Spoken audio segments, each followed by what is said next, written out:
Good evening. It's Sunny TV Arsenal.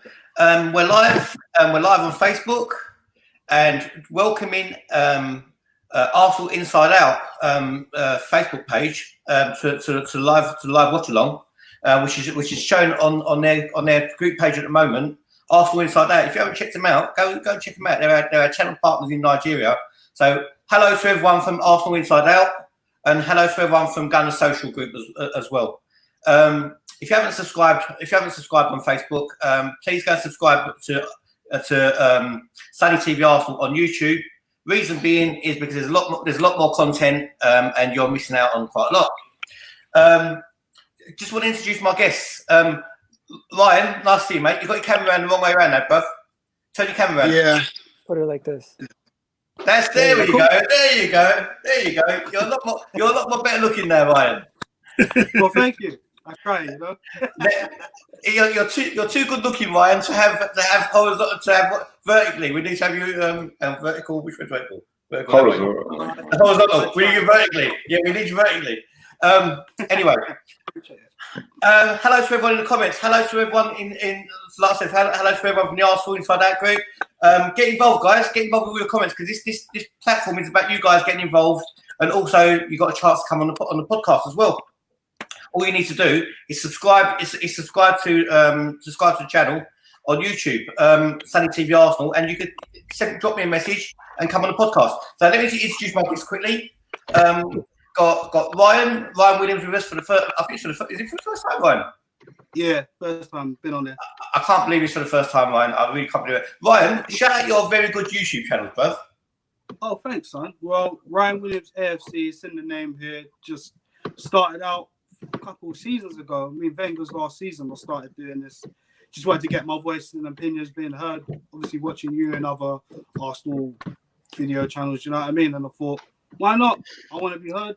So this is. Have you still got the two YouTube channels? Or you just got the one now?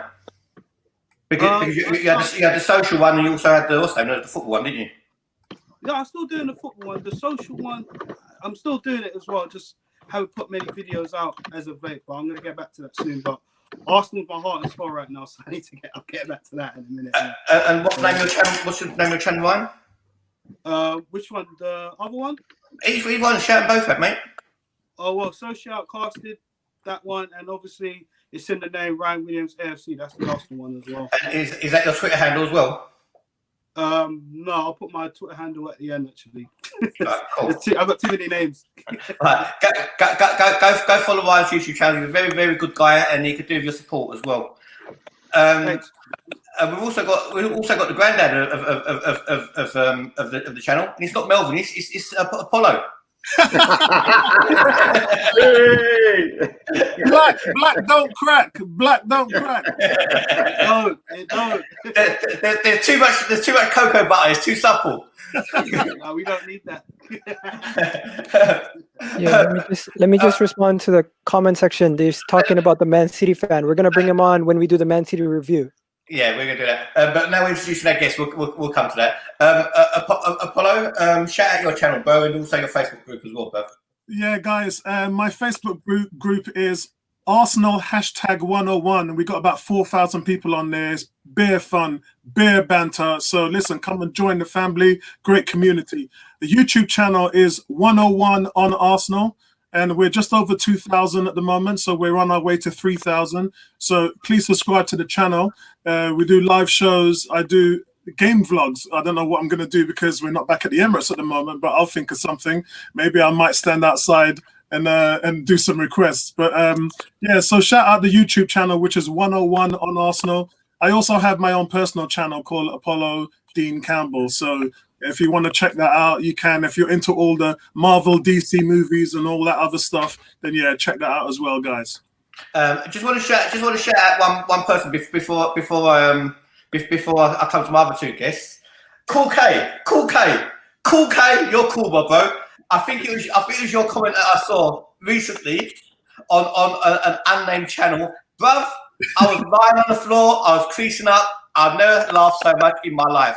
And you know what? You was 100% right. And big up yourself, Cool K. Big up yourself. Well, I just want to shout out my other two guests as well. Obviously, we've got the bit of class on the channel. We've got Uncle Melvin. Good evening, everybody. Yeah, my dinner suit's not ready yet, but it will be by next week. All right. Yeah, Melvin. No one knows that you're naked under there, but underneath that shirt. But it's the Alzheimer's and dementia. It's not your fault. And we've also got my other partner on the channel. Big up to the fantastic content that this guy's putting out. And I know it's mixed emotions for you today, Gal. I just want to give my respects to your family who've suffered some tragedies today. If you want to elaborate, it's up to you. But I just want to pay my respects from everyone on the channel. Big up yourself, Gal. Yeah, man, guys. If I'm not my usual self and upbeat, just know, like, yeah, it's not the nicest day for me. I just found out that someone that I've known almost his whole entire life since he was a kid, 21 years old, passed today, and it was like tragedy, got shot, and it's just like, honestly, I don't want to elaborate anymore, but like, R.I.P., rest in peace, inshallah, and like hopefully he goes to heaven, man, and like just like praise go out to him, man. You know what? Just before we get going into our amazing content that we've got tonight, I just want to shout out some of you guys on in the comments. Sahib Khan, big up yourself, my bro. How are you? We've even got a Tottenham supporter, Park Lane Yid. How are you, my bro? Boo, back to you, my friend. Who else we got? Sophia and Aftab, West Ham supporter. I see we welcome everybody on this channel. Kamal Mahmood. Kamal, watching from the Arsenal Inside Out group. Kamal, big up yourself. I'm so fantastic glad you're with us, and I hope we see you on the channel one day. Uzma Will Cats, big up yourself, Uzma. I hope you're well. I think you guys are in Nigeria. If you're not, let me know where you are. Got Shamorin Sadiq, and big up yourself, my bro. Abukari Madim Abdul Wasaib. I think I pronounced it right. Because I'm Turkish, so hopefully my Muslim is coming out as well in that. And Benedict Paul and everybody else. Dominic Bakur, straight from AFT TV. Bruv, there's only one place to start and finish, and that's here, my bro. Igal's gone off, and he's about to give us all the following content. But so let's keep it without his name, so he's back. There he is, he's back again. Patrick, guys, do me a favour. If you haven't subscribed to us on YouTube, please go subscribe to us on YouTube, and also hit the like button and notification bell. And you know, it's your opportunity to come on the channel. So big up yourselves. And I hope I've got all your names in. And Igal, what are we talking about tonight? Yeah, we're talking about the 10 things we learned over the past couple of days and how Arteta could line up going forward.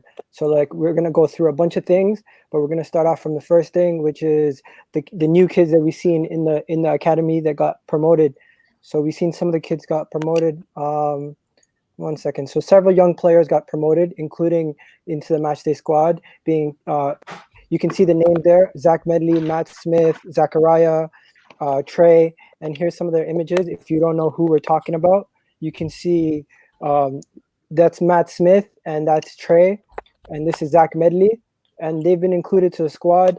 And just to make the 25-man a little bit bigger, and I just wanted to mention, do you guys think these guys are going to get given an opportunity to actually make an influence in the games?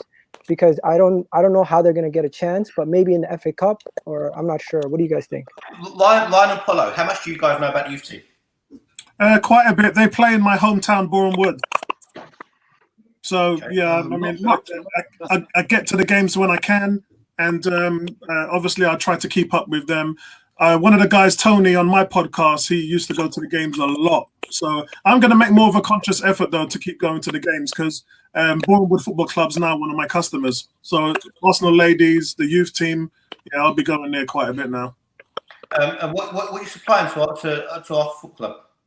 I work in workplace solutions, so I work for a company called Lyrico. So we do all their hygiene, all their PPE and everything else. So you could imagine that's the reason why I'm still working with this pandemic, because I'm going flat out from 9 to 5:30, and it's crazy. So everything that you see in terms of their supplies, I supply them. Boreham Wood Football Club, quite a few other football clubs, some I can't mention. What was that program? I forgot what the name of that program was. That really good program with Ghost in it. What was it? What was it called? Something like that, yeah. Can you remember the name of it? I can't remember the name, but yeah. Are you talking about the show 50 Cent made? Yeah. What was it called?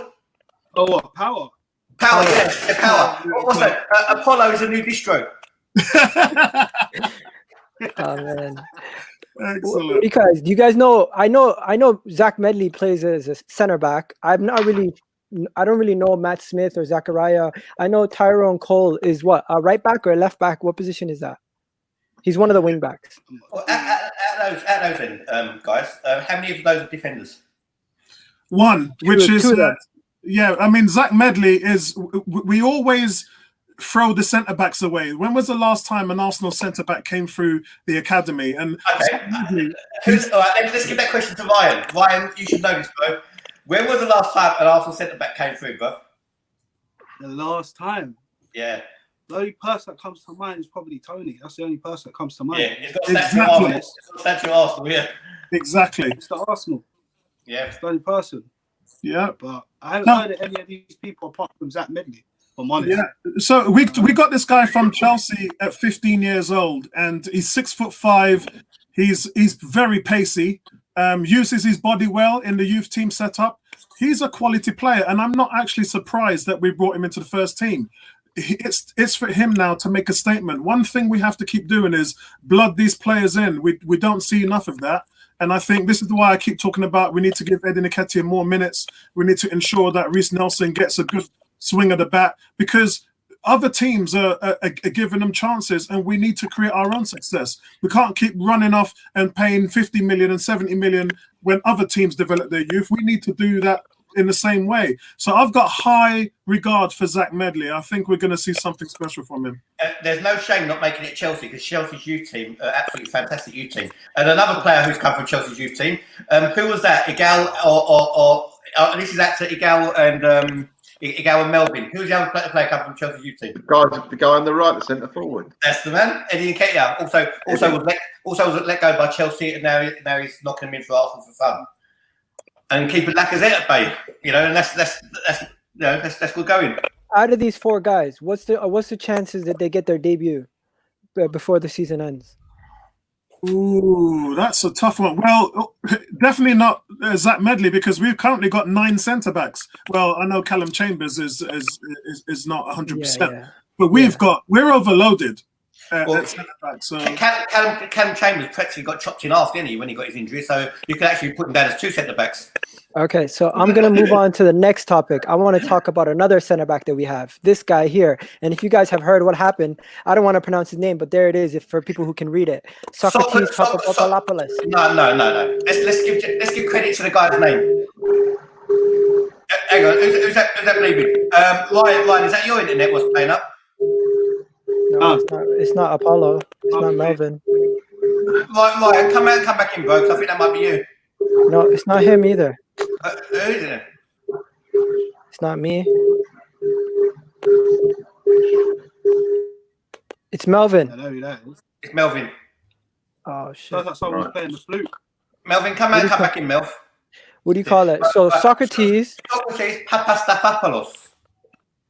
He's going to be basically playing as a right back from now on. He doesn't seem to be getting in as a center back, and Arteta doesn't seem to like him at the center back position. So going forward, he's going to be playing as a right back for us. Do you guys think that's the correct decision to make? Play him in the right back position? Because from what we've learned, from going forward, Sokratis is no longer going to be playing in the center back positions. Hey, Gal, put a poll out there, bro, for people in the comments. Should Sokratis be an Arsenal right back, or should he be out of the team altogether? If it's the choice between the two. Should be out of the team. Shall I start? Go ahead. He should be gone.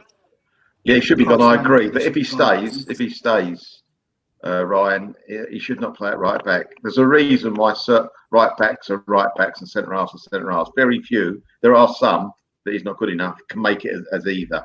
He's just not good enough as a Melvin, question. He can't turn. Question for you. Sorry to interrupt you. The last centre back, the last right back and left back, even last right back and left back, who filled in very adequately at centre back. Monreal. Monreal's one. Who's the other one? He had braided hair. Kolo Torre. No. Bakary Sagna. Always used to fit in at centre back really well. Yeah, but you're talking about filling in, and Monreal did a great job filling in. But as an out-and-out team, you won't get a successful team playing a person that is a right back at centre half or vice versa. You'll get away with it for part of the season. You'll get away with it in certain games and in certain times of the match. But for example, Monreal was under pressure. He was a good servant. When we came across a big centre forward, he was struggling. So we were lucky that. Go on, Mel, finish. Go on, sorry. I'm saying we were lucky that when he did play, we didn't come across too many big 6'3" centre forwards. Well, speaking of filling in, Melvin, like, you know what it reminds me of? It reminds me of what my dentist said to me about a month ago. My dentist said to me, Mr. Enver, I'm going to give you a filling. I go, what do you mean you're going to give me a filling? I need a cap. Right? No, they goes, no, I'll give you a filling. It's very adequate. Right? They gave me a filling, and the other day it fell out. Look. Yeah. Right? So you're right. It's a filling is only good for a certain amount of time, but eventually you do need that proper tooth. you know what I mean? And listen, his positional sense and his reading of the game is not good enough for him to play both centre half and right back. He's not good at either. He's just about slightly better at centre half. If we play with three at the back, you can play him a bit wider. We might again get away with it, but it's not my cup of tea.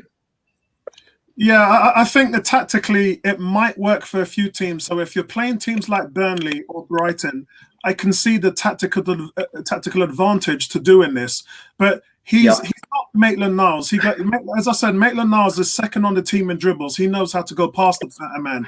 Sokratis can't go past the player. He can't do, and even his positioning, he's not as well positioned as Callum Chambers is when he's at right back. I don't really see any advantage outside of if you're playing a three at the back system.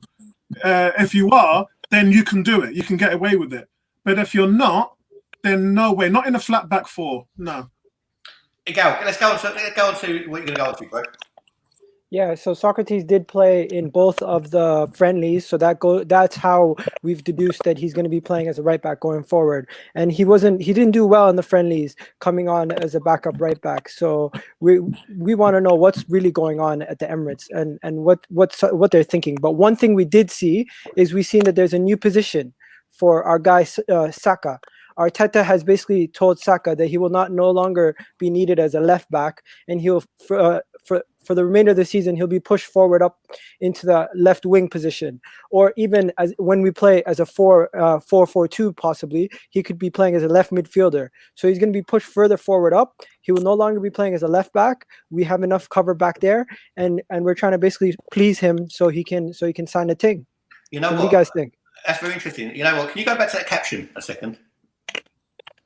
But if that was Unai Emery trying to give him the directions now to what he needs to be doing, Saka would be so confused he'll take his dummy along with him and bring him onto the pitch on a match day. And also Melvin, that jumbo jet is coming around again. I know Melvin's sounding really bad. And the other thing as well. Try without the headphones, Melv. The other thing as well. Just regarding Saka, just regarding Sokratis. It's off. Done it now. Take headphones off. Just regarding Sokratis, Sokratis is as much welcome as right back as a push bike is welcome on a dual carriageway as well. Yeah. So what do you guys think? What do you guys think about Saka now being pushed forward up? Is that a good thing or a bad thing? Guys, in the comments, let us know. It's a great thing. Yeah, you go first, Ryan. It's a great thing, man. Thanks. Well, I feel it's a great thing. If you look at the amount of assists he's contributed in that left back position, covering while Kolasinac now. I mean, me personally, I moan that Aubameyang's not playing down the middle. If Saka's playing in his natural position, the amount of goals we can get. I mean, come on, man. It's no brainer, man. I think if we play the kid there, he'd be more likely to sign a new extension. Plus, we've got Martinelli to come off the bench if Saka is feeling tired. It's a win-win for me, man. And plus, I want to see Tierney in the left back, personally. Anyway, yeah. I'm kind of done seeing Saka playing left back. He's done well, but I want to see Saka on the wings with Aubameyang down the middle. So Yeah, we're gonna get to the other players. Just stick to the player on the task, please. No, I have. I was just talking about Saka. Right? I'm just saying he's better off playing on the wings because I can see what he's done this season when he left that position. He could be very crucial on his actual natural position. That's what I have to say about that personally. Sure. So we got one person saying he's happy. Yeah, I think for me personally, the left wing isn't a new position because that's his natural position. But playing the left midfielder is, and that is because I've been analysing a lot of the tactics that Arteta has been using, because although he's taken the framework from Manchester City, it's a hybrid system. It's a very different system, and when you look more into it, you realize that Arteta is trying to create a different, stable framework of the rondo. So he wants it much more compact. I know people saying that Guardiola's rondo is the best in the world, and it has been, but Arteta seems to be more compact, and he wants people going out there hunting like a pack of wolves. So take, for instance, Guardiola is a master of the 4-3-3, right? We know Arteta's been running the 4-2-3-1. And obviously when they have the ball and then they push up forward, that turns into a 2-3-5. So when you look at the top, the men at the top of the chain, the strikers, those are 5 players up there. That's where he wants Saka. So, I think it's a great move. And you get, again, think about the fact that Arteta has come out and said, I've had time to do one-to-ones with all these players. They've got to find out what I want, and I've got to find out what they want. This is what Saka wants. You know what? I don't want to steal your thunder, Miguel. But the thing is, am I right in saying on the game against Charlton, did he start, or am I wrong? Did he start with Eddie Nkeitah and Guendouzi holding? We're gonna get into that, Sonny. Okay, all right, we'll get into that. Okay, I didn't know you were going to bring that in. Okay, we have everything on the table. We have everything ready. Right, cool. Okay, so Melvin, Saka, what do you think? Is it a good thing, or do you think it's about time? I think it's fantastic. That's the best position for him, not winger, but like a midfield wide on midfield, because I think he'll get on well with Tierney. They're both proper footballers. They've both got speed. They both can read the game. And I think if you've got Martinelli or someone else up top, it could be very, very dangerous. And Saka will make a lot of goals for us. He'll make probably more goals than perhaps some of the players playing wide up front for us. Melvin, what would the formation be then? What would the formation be? It could be 4-3-3 as far as I'm concerned, with the top 3, one of the 3 playing a little bit ahead. I really think that. And I think it would really work. Listen, he's tougher than you think, Saka. At first, the year before, he played a couple of games, got knocked off the ball a little bit, showed lots of skill. This year, when he gets the ball, he's very, very, very difficult to knock off. And so that, I think, is a bonus, especially if you're playing he comes in a little bit for midfield and doesn't hug the touchline. I think that's brilliant. And if he goes wide, as I said, knock those crosses in, and that'll be fantastic for a decent centre forward. Sure. So, everyone got their say on Saka? Noel hasn't. Noel turned around and said, don't get carried away, so we've got lots of proof. Guys in the comments are always going to be split. You're going to have people who are going to say this is amazing. You're going to have people who are going to say this is not for me. But majority of the people are happy that Saka is getting his opportunities. Now let's talk about other guys who should be getting their opportunities now.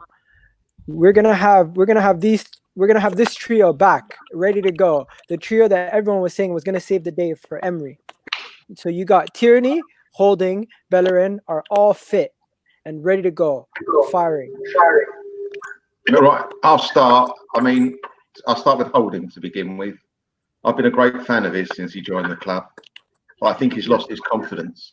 And when I saw him the other day get turned, he's wearing the right colour shirt and he's got a number on his back. It's just like a bus, isn't he? And that's how he turned the other day. It was embarrassing the way he was level with the forward. He let the guy turn, take the ball past. Two goals. Two. Well, one in particular, Sonny, that the guy should never have been able to have a cross, get the cross in. He didn't look to close him down. He basically gave up. The guy crossed and they scored.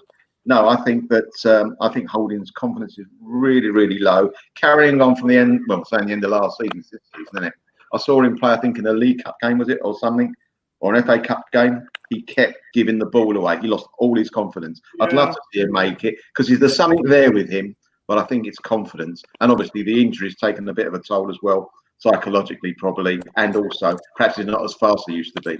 But the shame is he's very tall, he's good in the air, he can play a bit of football, but if your confidence is gone, all those things go out the window as far as I'm concerned.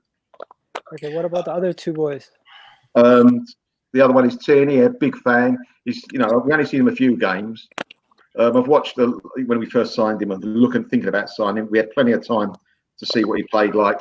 And on those type of things, he looked brilliant. But, we're a bit worried about the injuries. And Bellerin, again, we're talking about injuries again, all three of them. Bellerin, I don't think, I want to be proved wrong. I don't think he's ever going to get back to where he was. And if there's rumours are true that people are after him, good luck. I think we could do better. I think it's a mistake if we try to sell him because it's going to cost us a lot of money to replace him. Kieran Tierney, I think he's a player for the future that we need to hold on to. And Rob Holding, I would at least give him until the end of the season before I make any hasty decisions because coming back from an ACL injury or whatever injury he had, knee injury, it's very difficult to get back to full pelt right away. Can I just say, those people after Bellerin, Melvin, are they angry Arsenal fans? Or are they people who actually want to buy him? I don't know. Inter Milan. Apparently, Inter Milan and Juventus are after him, boys. I just want to confirm who was after him. I thought it might have been a load of angry Arsenal fans.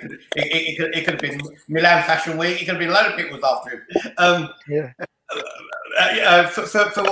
For Tierney, I haven't made my mind up about Tierney yet, to be honest with you. I'm not. I love the guy going forward, but defensively, I still think he's a bit suspect. Having said that, I still think he's the best left back we've got at the club. A lot better than Kolasinac, who I don't want at the club no more, to be honest with you, because he's on too much money for a simple reason, is his wages. But Holding, I've never rated him, never will rate him. Never was an Arsenal player for me. Far too much hype in that 22 game unbeaten run. And if the guy wasn't English, I don't think it'd even be mentioned. Yeah, let me just respond to this question here. I think what you got to realize about Bellerin is the amount of money that they're offering us to sell Bellerin is not what it would cost for us to even replace him.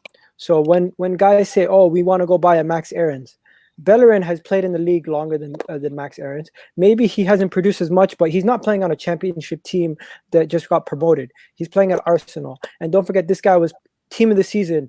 I think his second season in the Premier League. So guys, get off his back. Give him at least the end of the season and don't judge so quickly because don't forget, Emery's first season, he was leading the team in assists, playing amazing before he got injured. Do you know what? We'll come on to Ryan in a second, but to be honest with you, Bellerin, you said getting back to where he was. I don't know where he ever was, to be honest with you, because the guy could never cross the ball to save his life. He had pace. He had pace, his pace is gone. But Sonny, the season, Emery's first season, the season he got injured was last season. He still almost led the team in assists. Yeah, I know, but at the end of the season, Lacazette also got player of the season, and what's that tell you? You can't really go by that. I don't think. I think. Go on, Melvin. I think the guy that got the assist less than Bellerin last year, number 2, was a groundsman. Okay, let's get Apollo. Let's get Apollo. Let's go to Ryan first, and then we'll go to Apollo. Well, comment on all three. Go on. Let's see. Tierney, I'm a fan of Tierney. Obviously, he's still got much to do, and obviously he got injured West Ham. So I was disappointed with that. I agree with you, Sonny. I'm not really a fan of Kolasinac anyway. I still haven't forgiven him from that Europa League final situation, but nevertheless, Rob Holding, I'm actually a bit upset about that because I think what Melvin was talking about was the Bournemouth game. He just looked really out of place. That's right. And you're right. Maybe, yeah. I think maybe a loan move would do him all right, maybe, but I don't know, man. I'm kind of like, if he has to go, then he has to go. In it is what it is. Because I'll put my hands up. I actually like Holding. I think Holding has been so bad. If he went to HSBC, he won't get a loan, bruv. They're giving out loans to everybody. Okay, maybe Apollo. Him, but Bellerin. Oh, all right, go on. Oh no, sorry, Ryan. Were you done? No, go on. Bellerin, Ryan, go on. Oh, Bellerin. if I'm honest, I've kind of seen enough of him. If I'm honest, I just don't think defensively he does enough. Attackingly, yeah, all right, cool, but he has lost a mile of pace. He just doesn't really look the same. And do you know what? He got injured twice last season, I'm pretty sure. So it's kind of like, well, if he keeps picking up injuries, then that's just what was the point of keeping him on? Do you know what I mean? I feel if he goes for like if a money offer comes for him, I feel better off just taking it. If I'm honest. Before we come to Apollo, can I just blow this stupid comment out the window? Shed Music Curtis, I big up yourself, bruv. I respect you, but this is the most stupid comment you've ever made on the channel, bruv. Saying Holding is English is because it's English, bruv. You could be English black, you could be English Indian, you could be English Turkish, you could be English whatever. You could all be born here. So at what point have I mentioned the colour of the guy's skin? You know? So he's English. So no one mentioned the colour of his skin. So I don't know what you're talking about. Apollo. Yeah, so first of all, just want to get the negative out of the way, which is Bellerin. Now, this was a poor winger from Barcelona who was converted to a right back, if you remember, when he came here. He's an average defender. He's not great with the ball at his feet. He does have pace. He's got a lot of speed. He can't cross the ball though, and now he's hampered with injuries. So Melvin, that feedback on your thing's really bad today, Melvin. I'll come out for a bit. I might turn up and come back in. Okay. You just have to mute yourself, Melvin. So it's so for me, Bellerin, you sell him. I think you can do way better than him. So I don't really think that you can do anything outside of selling him this summer. And plus, you know, he's been there long enough. It doesn't look like he even wants to stay. So I think you look. The bottom line is, if you look at Wan-Bissaka and if you look at Trent Alexander, there are right backs in this league that are way better than he is. That's the talent that we should be hitting. We should be hitting those levels of production, and we're not with Bellerin. So yeah, he's gone. Kieran Tierney, I like what Kieran Tierney has got to bring to the table. He's looked good in parts, especially the Man United game when he had to mark James. James is a really pacey winger and gave him a rough ride in a sort of baptism of fire to the Premiership. And Tierney held his own. He really did. He wasn't. There were some games that he struggled in, but with a guy like him, you play him, you blood him in, because I'll tell you what, on this team right now, Tierney's the best crosser of the ball. Yeah, on the whole team. If you take out Pepe, Tierney's the best Saka crosser too. of the ball. Saka's good. Yes, but nobody can place a ball like Pepe when it comes to the flanks. Yeah. Can I ask you a question then, Apollo? Mm-hmm. If Tierney's best crosser of the ball, who's their best header of the ball who actually headers in from crosses during gameplay? Is it how we play? It isn't, but we've seen Martinelli head the ball. We've seen Nkeitah head the ball many times. The others, and obviously, look, let's not forget Aubameyang can head the ball. He doesn't like doing it, but he has done it, and he will do it if the ball's been placed in the right position. A lot of our guys haven't had the ability to head the ball because the crosses have been so shite. Yeah? Melvin, can you mute yourself until you're going to speak? Because I think that's what interference is, bro. Yeah, I mean, if you look at the way that Pepe always looks at Aubameyang when he's crossing the ball in, Aubameyang can head the ball in as well. He's just not as prolific with it. So I would definitely keep Tierney and put Tierney in that position now, because that's the boy's position for the next 10 years. Blood him in. Don't waste any time. Rob Holding, you guys know Rob Holding. I called him the truth. I used to watch a lot of Bolton games, and I liked him from he was there. When he came in, he was the linchpin in that 22 game unbeaten streak on the end. Come on, Apollo, man. Come on. No, look, I don't have to. Sonny, I've been telling you every time I've been on your show, yeah? Rob Holding to me is the truth, and he's gone through a horrid injury. He's nothing with him is working right now, and he's going to take time. I think he personally needs a whole preseason. I think wow. I think he does. I don't know about all you lot. Arsenal Inside Out group. Everyone on the podcast. Everyone on YouTube. Is it interference or is it a sellotape on my headphones that Apollo thinks Holding is one of the best defenders in the league? Whoa! Whoa! Let me tell you something. in that winning streak and under under Unai Emery, he's been our best centre back. There's no doubt about it. And listen, it's a real shame that the injury happened, because if it didn't, we wouldn't be talking about him in this light. No, the thing is, you're not talking about him like Bobby Moore, bro. Seriously. No, but he's got the potential to be a solid player for Arsenal, and I just hope that he comes back fully fit to show everybody what he can do, because right now he's all over the place. You know what? You're not talking about him like Bobby Moore. I was talking about like Bobby Brown when he was massive in Houston. Okay, let's talk about another player that people always slag off and make jokes that I don't actually think are right, like Maitland-Niles. A lot of people call him a stoner, this, that, make all these silly jokes. Like, realistically, the kid is still a kid. Like, he's a young kid. He was born, what, 97? Or, like, give the guy a chance. Now he's getting opportunity in the midfield. Arteta, this is the biggest U-turn at Arsenal so far. The guy went from not even playing to now being given an opportunity to play in the midfield. He played in the Charlton game, and we're going to talk about the formation that he played in. But this is what it looked like when he was playing. He was playing next to Guendouzi and Ozil. If you guys can see, I'll remove the banner. He was playing next to Guendouzi and Ozil, and it was Maitland-Niles was playing as deep line midfielder, kind of box to box. Guendouzi was playing as deep line next to him, and you had Ozil in front. So that's the kind of like setup that they're looking at playing, going for if he plays, they're gonna play him in that kind of way. But hey, guys, what do you guys think about Maitland-Niles playing the midfield? And do you think it's a good fit? I'm going to start with Melvin.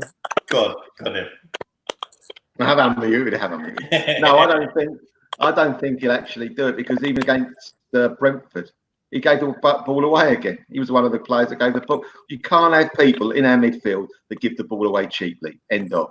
So I don't. He's 23.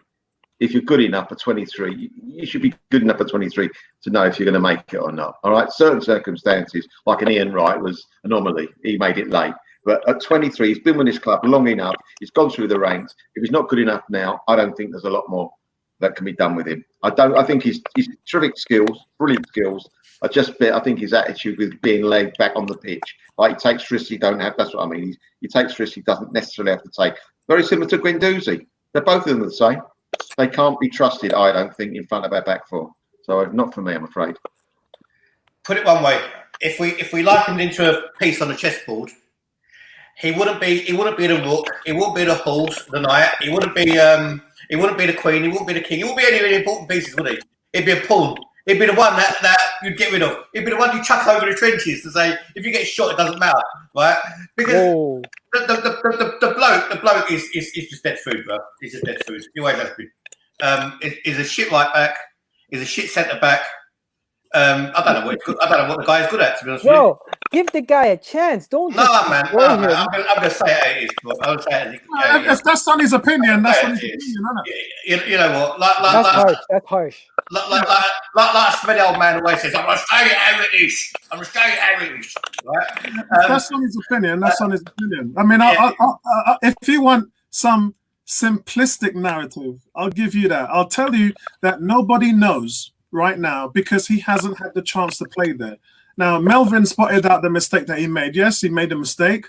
But what he did is he provided the head down. He beat a defender, provided the head down for Lacazette's first goal against Charlton. And he did it again in the game against Brentford. But Lacazette woofed it over the bar and missed. He's showing a lot of things. Arteta ball is really demanding, guys. And he's come on, follow, man. Let's not start with please don't start with Arteta ball, bro. No, because you're there calling it Arteta ball.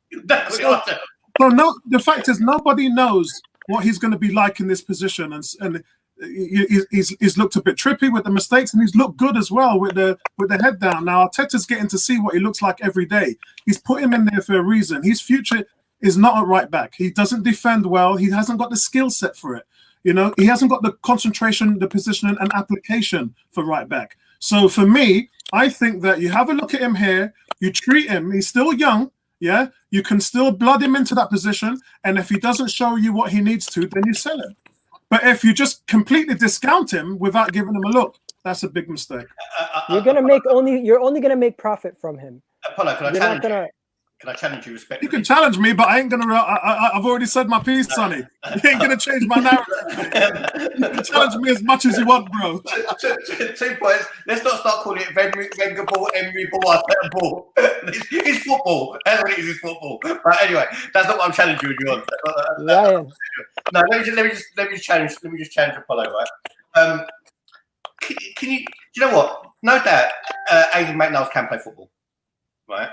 And you know what he reminds me of? He reminds me of a Mercedes, bro, when he's running well, right?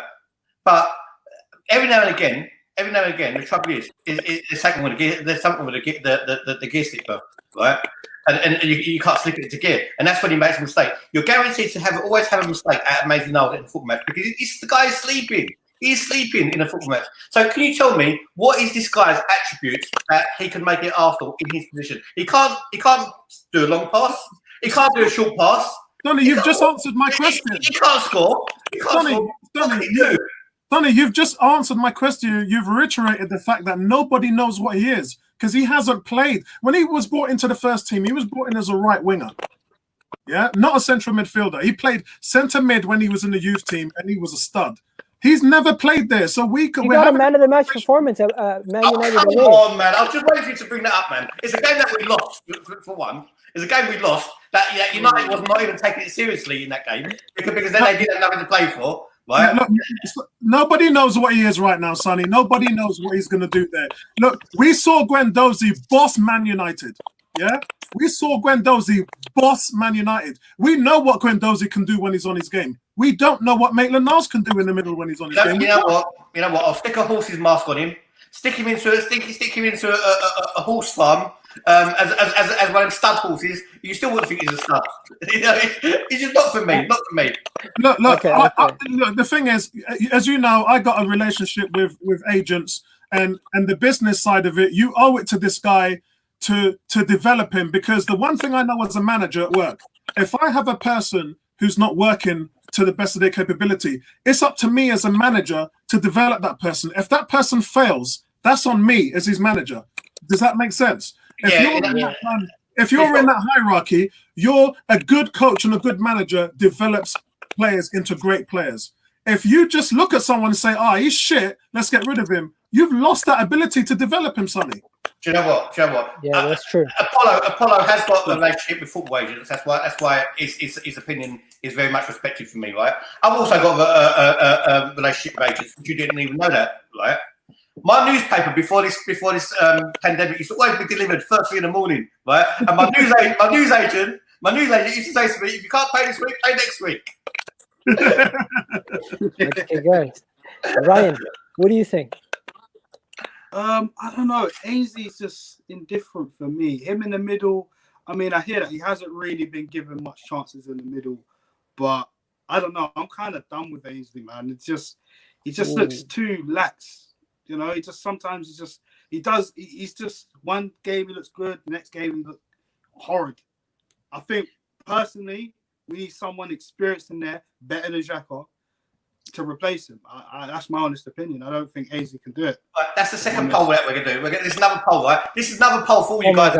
Everyone in the comments, there's another poll we're going to do, yeah? If you was in charge of Tower of London, Traitors Gate, right? Traitors Gate is in the old days. Anyone used to commit a crime, like giving a goal away, they used to cut their head off and stick them on a spike. So everyone used to be scared of him. Would you put him at Traitors Gate?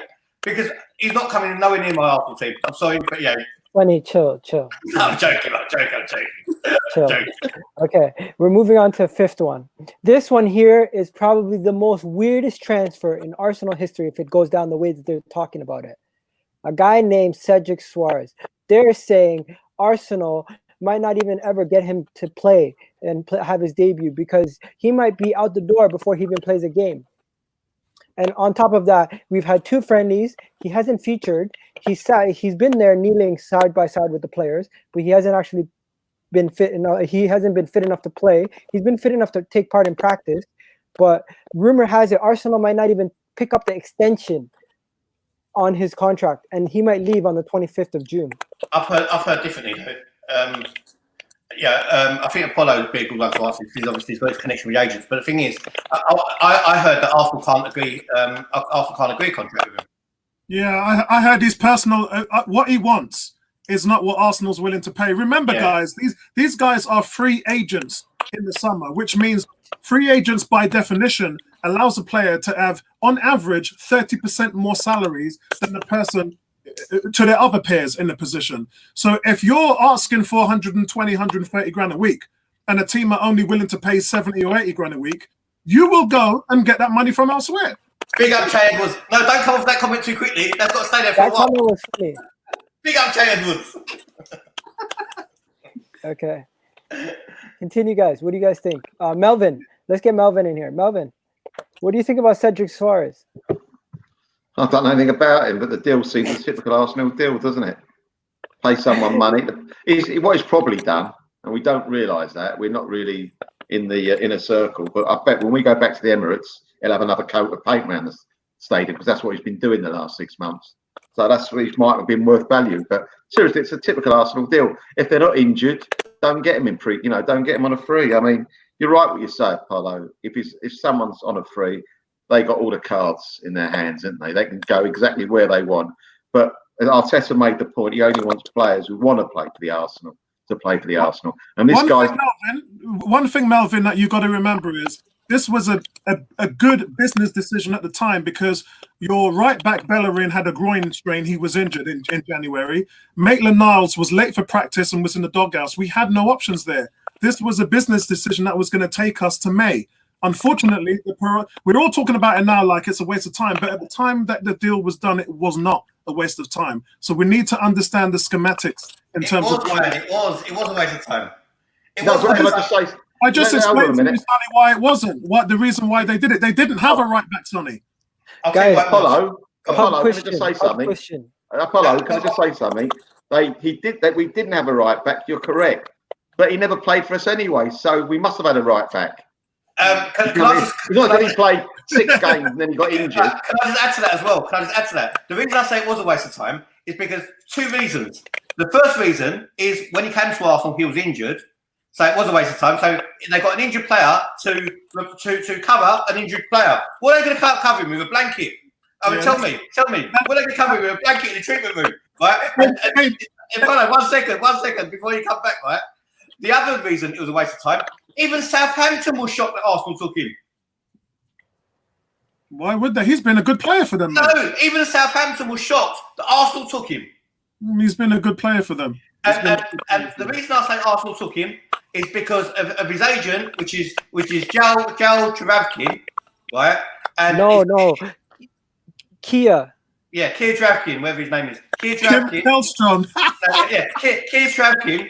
Kia Travavkin, who's got a relationship with Arsenal, and they must have had a little deal between themselves to say, you take this waste of space, and I'll give you a good player next time. That's the only thing I can think of. Yeah, guys, there's one comment I want to show you guys. One more second. No team goes out there to fail, do they? One second. Let me show you this comment. In 10 years' time, the Arsenal player who signed in the January window that never played a game, who was it? Cedric Soares. Yeah, that's Get ready. Oh man, guys are gonna have a field day with this one. Ryan, that's the other quiz questions, right? Which Melvin should write down for the next quiz he does, right? The other Arsenal player who only played 10 minutes was obviously Denis Suarez, and the other Arsenal player who came to Arsenal with a broken back. These are quiz questions. These are quiz questions for How did he pass the physical with a boot? He didn't. The guy come with a Zimmer frame. He's walking with a frame on and one of them jackets as a what's name? No, I don't know what's going on at Arsenal. Hey, one thing you can say is Raul's a closer. He gets deals done. Doesn't matter if they're injured. Doesn't matter what deal it is. He gets it done. I'm told Cedric Soares has got a twin brother. I don't know if it's true, but perhaps that's how he passed it. Yes. Yeah, he has. True. Well, answers everything, doesn't it? Ryan, what do you think? I can't. It's a farce, right? When I heard he was coming in, I thought, all right, cool, because Lichtsteiner was definitely not a good backup. So I thought Cedric's got Premier League experience, cool. Then I heard he was injured. I was like, this just sounds like Arsenal. Now I'm hearing this. I actually don't know what to say. I'm actually annoyed. Can I give you in the comment? Can I give you in the comments a question? This is for everyone in the comments, yeah. and also you guys, if you want to answer it as well. What's more of a disadvantage to Arsenal, right? Not having cover at right back, i.e., Maitland-Niles, because at right back he can cover. Let's get it right. Yeah. I'm not going to say that he has had some good games at right back as well as some bad games, but he has had some very good games at right back.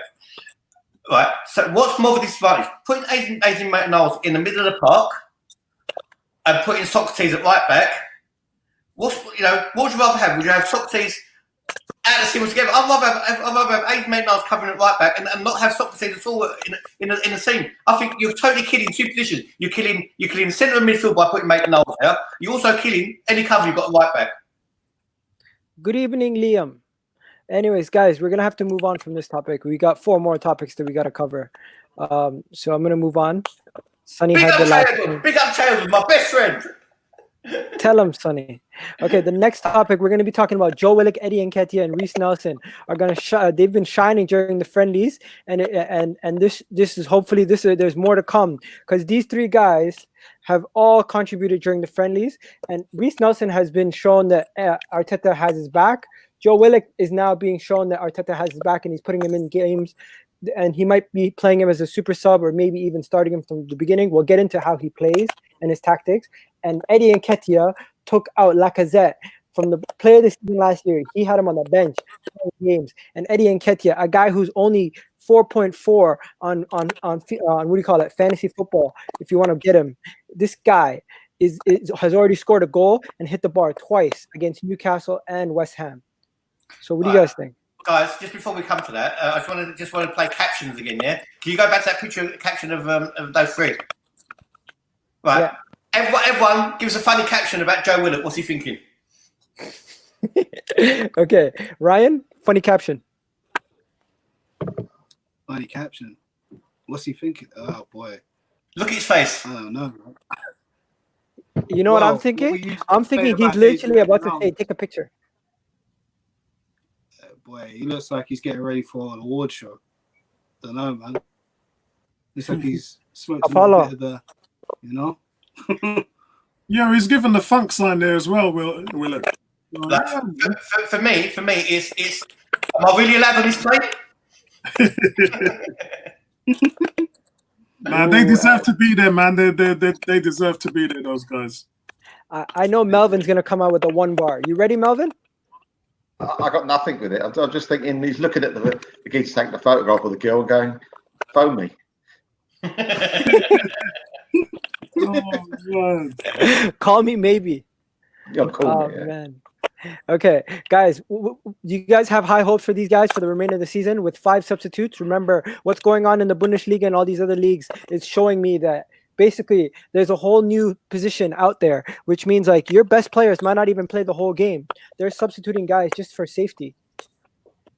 I'm going to go first on this one. People have to remember that for every prospect, fans expect every prospect to develop and become world class. It doesn't happen. The odds are all so stacked against them to do this.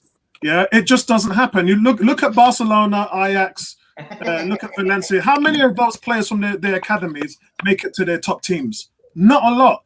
So with these guys, I think they've done enough and they've done well to get to where they are in the first team. And if Arteta is saying he can develop Reiss Nelson onto Raheem Sterling levels, I'm going to give Arteta the benefit of the doubt because I would love that to happen. Will it happen? I don't know. Yeah, but I definitely think that with Eddie Nkeitah, I'm throwing all my eggs in one basket with him because I believe we've got a 20 goal plus a season striker there with him.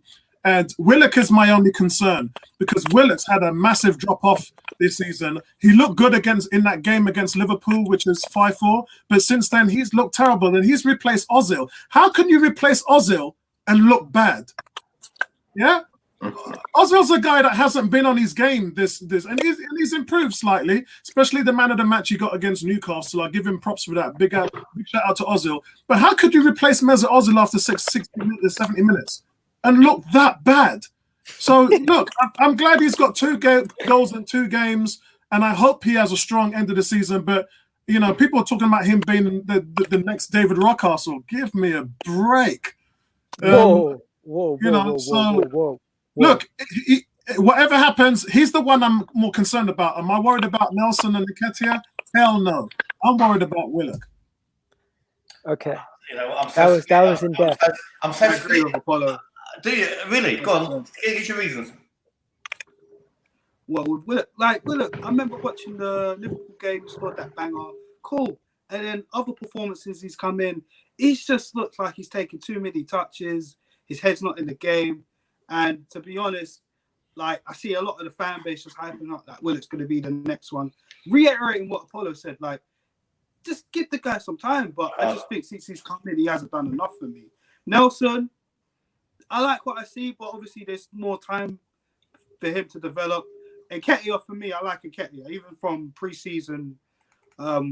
Even from pre-season, I like what I saw of Nkeitah. Then we shipped him out alone, and I thought, all right, cool, give him a chance. But for me, Nkeitah is the only one I can really trust out of those three, if I'm honest.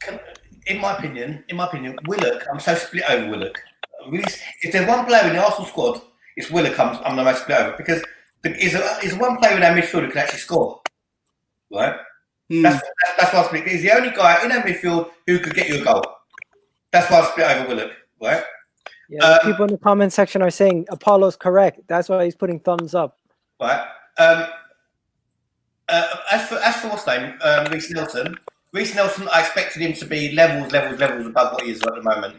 That player has really not hit his potential because that guy, when Wenger was here, everyone thought he was going to be the next big thing, right, with Nelson. And I hope that he can reach his potential. Because Sonny, by the end of the season, Reece Nelson will shut your mouth up. I'm telling you. What does he say? I just said I hope he can reach his potential. I'm telling you because I always have this argument with you. I just said I hope he can reach his potential. No, but you trigger me with Reece Nelson. Stop talking about him. I just said I hope he can reach his potential because when Wenger was here, he was supposed to be the next best thing, and because the guy has got so much talent and trickery, he should be a better player than Pepe, in my opinion. Okay, right? Thank you. I expected more from Nelson than I did from Pepe. Right? I'm sorry, I jumped in too soon. Yeah, you did. You did. You're premature. Right. Anyway. Anyway, let's go to this. As for Nkeitah, all he scores is tap-ins, right? Nkeitah, all he scores is tap-ins, but if them tap-ins fell to Lacazette, he'd miss them. Exactly. So that's all I got. That's my summing up.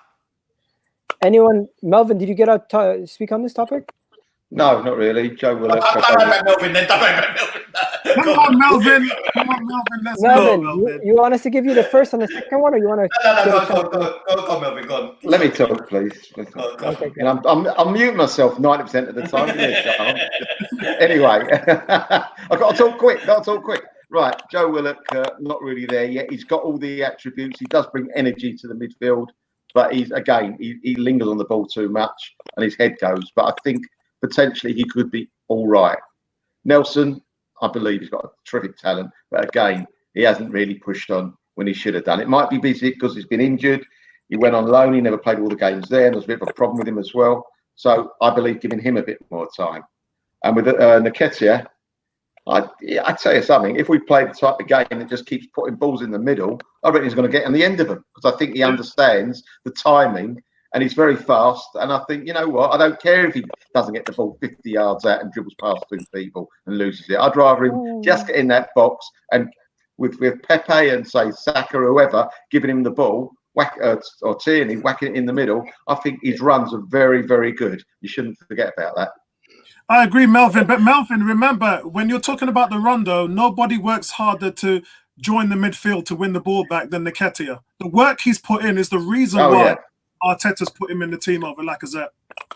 Okay, guys. Yeah, that's another attribute. That is another attribute. It doesn't stop him getting into the box when the play suddenly switches. Yep. So he's a very hard worker.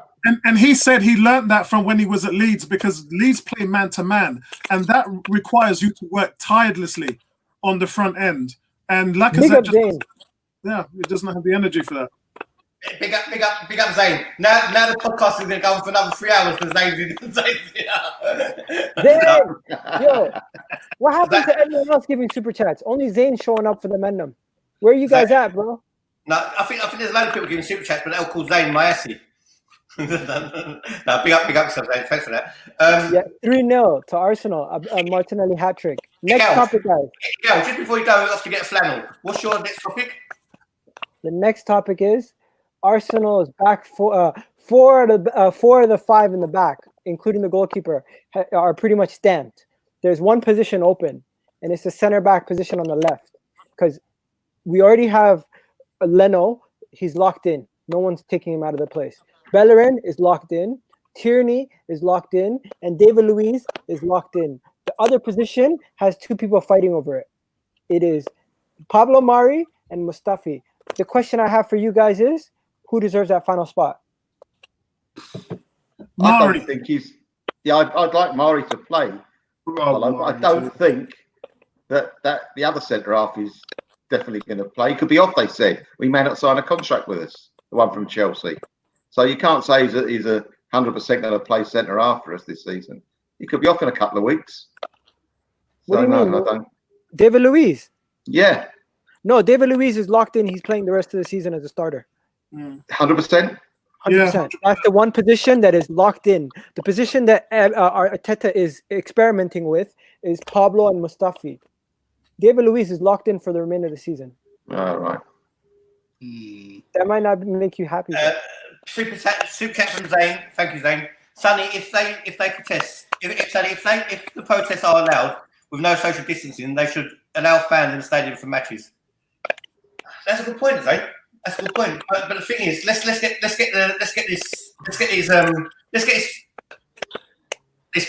nailed down. The reasons they're protesting are a lot more serious and a lot more prevalent than people going to watch Arsenal. So I think social distancing goes out the window for the reasons why they're protesting. So, Sonny, do you think we're going to see William Saliba in the latter part of the stages This season? Well, we'll see him. He's there now. He's training with the team. It's not allowed. You can't play. It's not allowed. Let me explain to you why. He's technically a part of Saint Etienne's team for the rest of this calendar season. So he technically is not registered as an Arsenal player, even though he's registered to be a part of our team.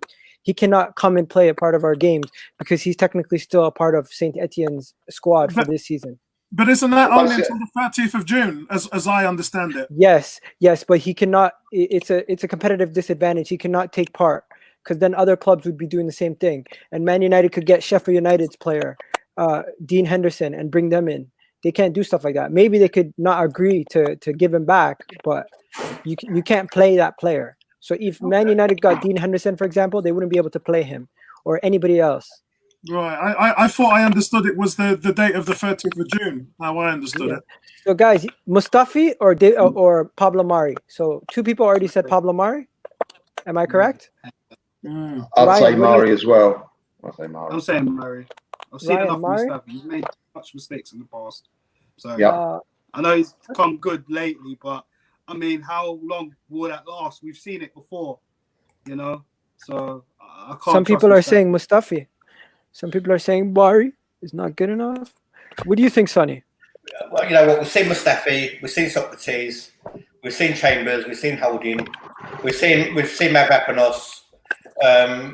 We've seen them all. We've seen them all. Let's face it, we've seen them all. So why would anyone want to persist with what we've seen and what hasn't worked? What we haven't seen is Mari. So we might give Mari a go. If we can't give Mari a go, just give somebody a go. Because it won't make a difference. I'd rather go with the unknown now, and the unknown is Mari at the moment. I'll go with him.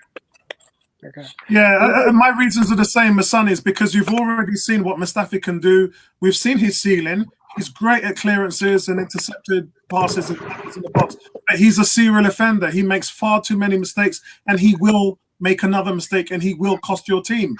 We don't know what Mari's going to. We haven't seen Mari's ceiling. That's what I want to see. Right. Everyone in the comments, be careful of Apollo, because when Apollo saw Mustafi's ceiling, he was actually lying on his bed when he was looking at his ceiling. Okay, guys. Everyone's saying Pablo Mari. Some people are saying he's slow. Where's Cedric? What the hell?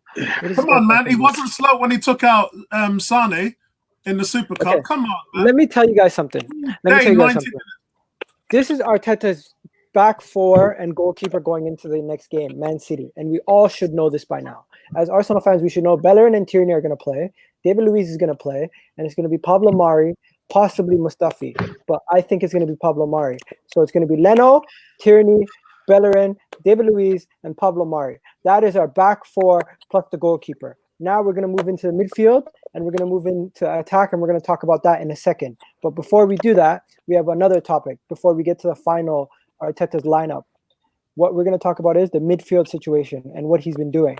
Arteta has been tinkering with the midfield, and he's been trying out different tactics and different midfielders in different formations and different styles. So I'm just going to show you guys what he's been doing and what it's looked like. If you guys haven't seen it, this might be your first time. So he used Ozil with Guendouzi and Maitland-Niles to see how that combination works and mixed them up. And that's one formation that he's been using. And another more attacking formation that he's been using was, okay, you can do that first.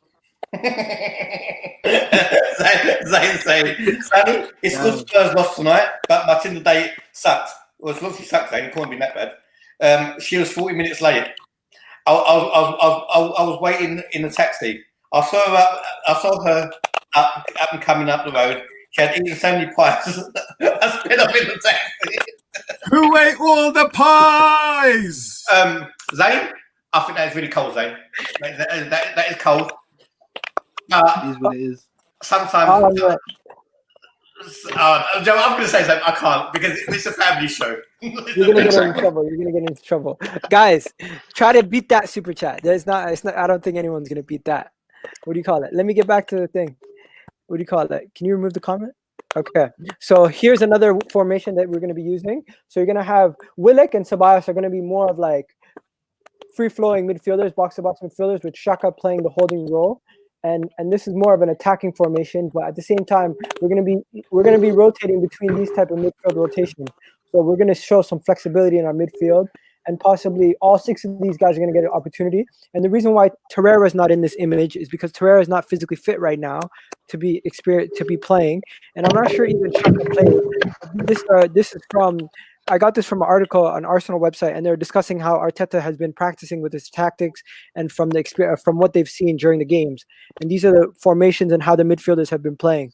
So what do you guys think about this midfield? And let's come out of this with our choice for midfield and what we think Arteta would pick. Well, They got a good choice, haven't we? Let's face it. Not a great choice, is it? I think it's easy. It's like going to a takeaway, last knockings, and got nothing left. What you got? Oh, we've got a bit of bread there, got a bit of chicken over there. What do you want? A bit of cucumber over there. I said, oh, throw it together, I might take it. And that's exactly what you're asking us. Yeah. Oh man, guys in the comments, keep telling us your midfield. Go ahead. You put all six in the midfield, and we'll still be shit. No, Sonny, but who are you taking? I'll Put three together. Go back to the caption. Okay. So you got, for the midfielders, you got one midfield pairing that they got here is Ozil, Guendouzi, Ainsley Maitland-Niles, and they're playing like a attacking midfield. And then you got another one here. No, that's more of a defending midfield. That's more of a holding midfield role. And then this is more of an attacking midfield where you got two forward attacking midfields that are box to box, and then you got Saka. You know what, Joe? It's so difficult because they're rubbish. It's so difficult. You know what? Who I'll go for? I'm gonna stick my neck out. Yeah, I'm gonna stick my neck out. I'll go for Maitland-Niles, Guendouzi. Right? I'm going for because I want to see something different. I'm going for I'm not even gonna do that. But what I'm gonna go for? I'm gonna go for Maitland-Niles and Soares. Right? As a two holding. Right, and then in front of them, I'll put Willock for the legs. Okay. I'm not gonna move away from the winning formula. I'm not gonna move away from with what the winning formula. Yeah. What was that? I'm not gonna move away from what has brought Arteta success with the last 8 games, and I think he's gonna go with. He's going to go with Ceballos. He's going to go with Xhaka, and he's going to move. He's going to drop that midfielder back into the left. Hold on. Which is what he's doing with Xhaka. Let him finish. And he's going to go with Ozil at the point, because that's what he's been doing over the last the last 8 to 10 games. So I think that's probably what he's going to do, to find out if he can really put the pressure on City to push 5 at the top. It's what happens at the top there when Ozil links up with Ceballos that's going to be key, and then dropping Xhaka into that left back. I don't think that he's going to move away from that. I really don't. If he does, I'd be very, very surprised. Yeah, he's probably going to be very surprised if he moves away from that. You know what we'll say, right? You know what we'll say. Skill ain't going to be a part of it. I think it's going to be whoever's fittest is going to win these games. Well, it was mentioned on the show last week that all of us were saying, well, not all of us, but a lot of people say Arsenal 2-0, Arsenal 2-1, Arsenal's going to win. And then Tony came up and said, actually, guys, when you look at Man City's bench and then you look at our bench, what's going to happen after 70 minutes? And when he said that, everybody's demeanor changed, because they're going to bring on world-class players after 70 minutes when we're going to bring in on the likes of Willock and Nelson. It's no competition. We're going to wonder kids, man. Well, I guess we'll find out next Wednesday. I guess we'll find out how much wonder they are. Guys, I just want to say, Zane, super chat here. Honestly, Zane, he says, Sonny, on his day, Ceballos is as good as Pogba. I don't know. I'll tell you what, I'll have Pogba in our midfield than Ceballos. Hey, Zane is spending all that date money, man. No, he doesn't have to. Zane, you have to explain. When has Ceballos ever been as good as Pogba? He hasn't. Let's be honest. Come on. Okay. So everyone was gassing up Ceballos at Burnley. I mean, after that, I didn't really see anything much after that. Zane. Bruv, what you need, bruv, you need to go out with me, right? Let's go out one Saturday, bro. Come out with me, and forget about sitting in a Prius, bruv, waiting for the one girl who's eating all the pies. You're going to need a 6-seater, bruv. Get a 6-seater, because it's Moon's doing the talking there, right? Come out with me for one night. Not a girl like you, premature. Oh, shit, not again. What do you call it? Melvin, Ryan, did you guys say your piece? No. Go on, Melvin. Do you want to go first? I'm still undecided. Sorry, I spoke about the late night takeaway. You crack on, Ryan. Oh my God! I have to pick out of those two teams, out of those two midfields. No. Pick your midfield. Pick your midfield. Well, I'd rather Torreira than Xhaka personally, but that's not fair. I'd rather Torreira. Yeah, I know. If he was, I'd rather him. I love that. Where was that? Where was that comment? I'd rather. Who is it? This one? Yeah, this one. That's a Turkish flag. Big up, Mr. Mike. That's wicked. Midfield. Willock. Ceballos. I don't know. If I had to, then find Ceballos, Willock, and Torreira. That's what I would personally pick if Torreira was fit. What you have to remember, Ryan, is nobody knows how to break that system as much as Arteta. Arteta's trained in that system for 3 years. He knows its weaknesses, and by my accounts, the weaknesses is you have to be able to overload the half spaces. So if you understand what that means in terms of the rondo, you've got to shut off all of City's passing lanes. There's not necessarily running into players and tackling them, but cut the snake off at the head so that it gives them the inability to pass, suppress them. That's the only way how you can beat Man City. We've seen Norwich do it. A lowly team like Norwich beat them 3-2 by just cutting off their passing lanes, and it broke them by the kneecaps. If Arteta can implement that in this game, then he's going to shock the world. He really is. He's going to shock the fan base. But we'll have to see if he can pull it off. Hopefully he does. Yeah, I don't think he's going to go away from what he's been doing in the last 10 games and try something new. That is suicidal. Because if it doesn't work, what are you going to do? It didn't work before, man. What are you about? What didn't work before? What's worked for him, man? No, you said it didn't work before. What Yeah, did but what has worked for him so far? he hasn't played Man City? No, forget about Man City. Forget about Man City. What's worked for him so far with what he's been doing? He's only won 3 games. Yeah, I know, Sonny, but listen, he's only won 3 games. But as I said to you before, where were you, Sonny, when we didn't lose our last 3 games and had 5 clean sheets? Were you actually in the UK, or was you enjoying all your mezes that you keep telling me about? Yeah, because I want to come to your house for some of that meze food, man. Bro, you're always welcome to my house, bro. You can do the cooking. Listen, I went on a, not going to name Arsenal YouTube channel, and they were talking about sacking Arteta. I was like, what the hell are these guys? What kind? Listen. Incremental steps to success is what we need. We have to take the good with the bad. And when our team does bad, we're really great at telling them you're shit. But when the team does good, we're really bad at patting them on the shoulder. And when they do well, for me, the fan base doesn't applaud this team enough. Well, you get that on my side. Everyone give a follow. A standing ovation. That is a speech, bro. That is a speech. That hit me. That hit me there. Okay, guys, we forgot. There's a guy who we need to hear from. Melvin, take it away. You're talking about the midfielders now. Melvin, Yeah. you're muted, Melv. I can't hear. No, I'm not. Can you hear me now? No, you're muted. No, you're winding me up. You're winding me up. No, I think I play Soares on the left instead of Xhaka. I'll play Willock, I suppose. Something different. And I'd play on the right Torreira. Just something different. Whatever you put in is not going to be any good. Anything but Xhaka. That's my little note for tonight. Okay. Anyone but Xhaka.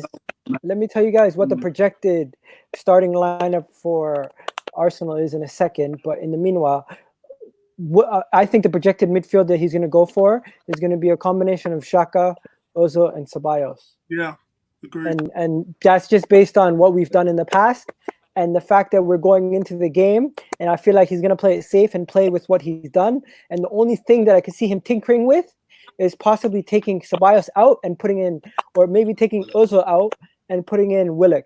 Because I don't see him taking Ceballos or Saka out of that midfield. Even though Ceballos is not a permanent Arsenal player yet, he is going to use him for the remainder of the season as much as he can. That's what we've done. It's 2 different questions. It's the team that I said is the team I would pick, not the team I think that Arteta would pick. 2 different questions. I'm just telling the people. Saying we should go. I don't agree with that. I think I'm happy with Arteta. I don't think I would have ever warmed to watch. Okay, so then, guys, we're on the final one. Arteta, the manager of Arsenal. He has a big task. Again, can I just say on the last point though, before we get to this one, it's not really which 3 they put in midfield. I think it's which 6 they have across the front, right? And how they're going to defend as a team. Yeah, so we're going to get into that, Sonny. How could Arteta line up against City? Because we've already discussed the defense. We've all agreed that the defense is going to be the defense that we named.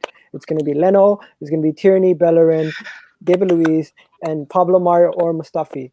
It's a finger toss, right?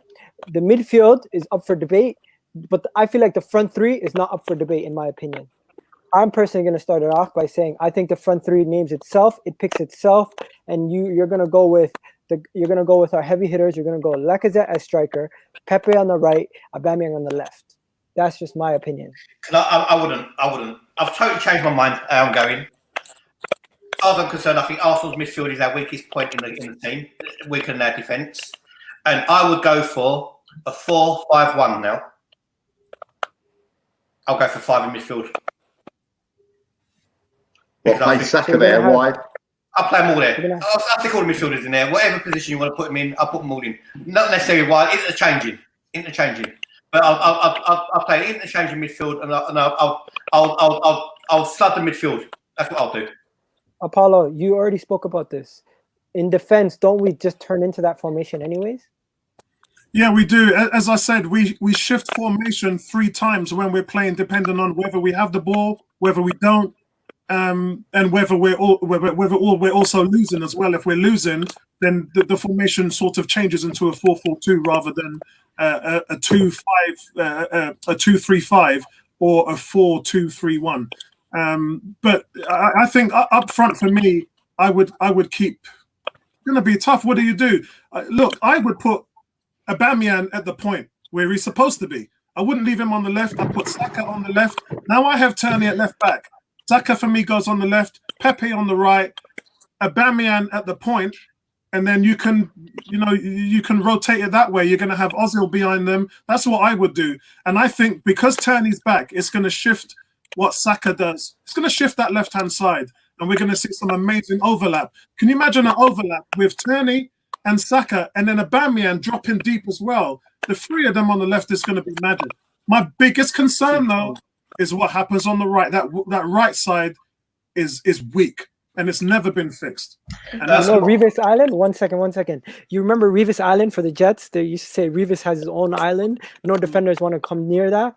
If we turn the right into like a situation where we can get a right back that's so good that he can literally take that whole side and defend it on his own, because that's what we need. Because we leave that right-hand side so exposed for the Let me tell you ball. something.